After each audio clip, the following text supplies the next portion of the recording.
Pain is often one of the primary metrics PTs and people in general will use to decide if their rehab is done. And I think you have to be careful about that. And I wanted to use my finger as an example.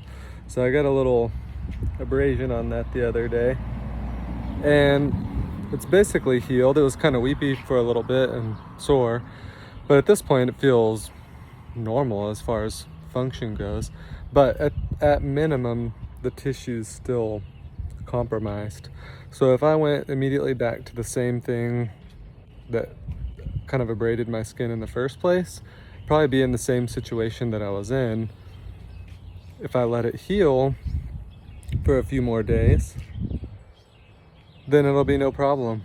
And so I think that's sort of we need to look at function and some other things like that outside of simply looking at pain. And runners are kind of some of the more challenging people to work with. A lot of times they'll have a kind of overuse tendonitis, something like that.